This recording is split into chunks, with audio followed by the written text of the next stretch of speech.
Referring back to the wedding, can you focus in on that? Yes. Did you ever see a more gorgeous bride than this one? No.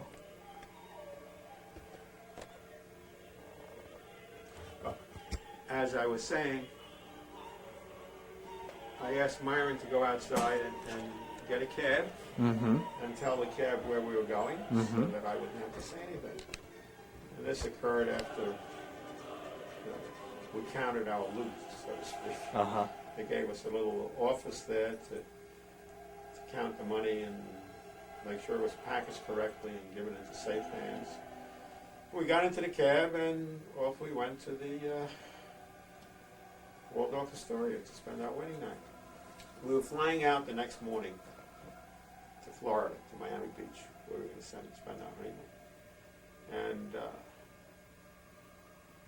I tell this to Anita all the time, for our wedding night. Different. I have no problem admitting that I was a virgin. And so was Anita, of course. Mm-hmm.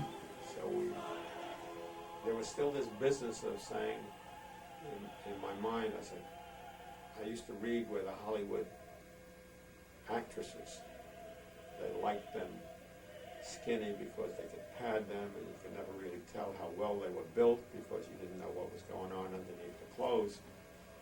Well, I have to admit in the back of my mind I was wondering whether what excited me so much was really all Anita or some other kind of cheating. Mm-hmm. Mm-hmm. My wedding night proved to me that it was all that. Uh-huh. And it was the most exciting evening I had my entire life up to that point. It really was fantastic. We were both inexperienced, to say the least, but instincts took over. Mm-hmm. Next morning, we got a lift out to the airport. I don't remember, it might have been my cousin Myron. So we must have told somebody else who picked us up at the Waldorf and drove us out to LaGuardia, I guess. I don't think Kennedy was doing that flight yet. And that's another thing. We didn't have any money. And this was, of course, going to take a lot of what we did have. So to fly down there, I found out that the cheapest way to fly was what they called non-scheduled airlines. There was an outfit called North American Airlines, which sounds very official. It really wasn't. It was a non-scheduled. There was Eastern and there was American and there was whatever else was around at the time, Mm-hmm. but they were all pretty expensive. Now, the thing about what they called non-scheduled, I guess it meant that they weren't that reliable for all kinds of things. And Anita came back and said, these non-skeds they fly two-engine planes, And I said, so what? Obviously she was concerned. She had never flown before. I kid her now, but Anita had never been further east than Connecticut, or west of Pennsylvania, or north of the Catskills, or south of Atlantic City. I see. She led a very sheltered life in the face of this worldwide traveler. Gift of Uncle Sam. But I had done a lot of flying, as you know. So I proceeded to explain to Anita why it was safer to have two-engine airplanes as opposed to four-engine airplanes. There was really nothing for her to worry about. I mean, the most reliable airplane in the whole World War II was the C-47, which was the cargo version of the DC-3, Mm-hmm. which was flying at that time. And that was a two-engine plane. The thing about it is they were just so much more solid. They were really, there was less to go wrong with them than with the four-engine planes. Well, whether I convinced her or not, I don't know, but I hoped I made her more relaxed. Out we went to the airport, and there was a four-engine plane waiting for us. So I had to backtrack the whole way. To jump ahead on the story, our flight back was on a two-engine. So it really got me flipping. So we flew down to Miami Beach in the days when when Miami Beach was still relatively new.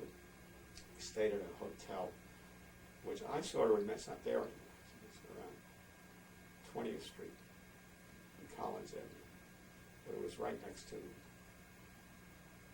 beach, right on the beach. I think it was called the Vanderbilt, which sounded very good. But it was as cheap a hotel as could be reasonable. And we had a great honeymoon. I mean, I can't imagine any 1 week of my life being happier, more exciting than that one was. We were spending our first complete time together, with all barriers down, getting to know each other as only two married people ever have the opportunity to, enjoying each other's company as myself, spending a lot of time in bathing suits. Mm-hmm. I think of, what was that movie, Steve, the one with Charles Grodin, who went down to Miami Beach on his honeymoon with Elaine May's daughter. Oh yeah, yeah, and that And then Sybil Shepherd. Saw Sybil Shepherd and fell madly in love with her and did that. I got to tell you, I spent the week with Anita down there, and I don't think I ever even looked. I couldn't take my eyes off her. It was. See, I told you I was going to sound corny. Well, no, it's not. But it's Truthful. It's true. It was just fabulous the Mhm. time we had, and I still have a picture of her in our bedroom. Picture of the two of us in a bathing suit, and I just think it's about as sexy as it gets. Anyway, the honeymoon was great, and we came back. Before we went away, we had to find a place to live. Mm-hmm. Places to live in 1950, you'd be surprised. We're looking for apartments. Apartments were hard to get. Remember, we're still just a few years after the war ended, and everybody Mhm. came back. And, we speak about the whole post-war generation, the baby boomers. We're all over, and the families were all starting up. We looked at apartments that were in basements with the pipes running through what they called apartments, asking all kinds of money.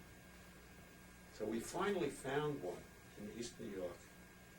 It was the upstairs of a one-family house. It was obviously a house that this couple owned, and their kids must have up and got married. And it was a one-family house, but colonial. Mm-hmm. And what they were doing is they were renting out 2 of the rooms on their second floor.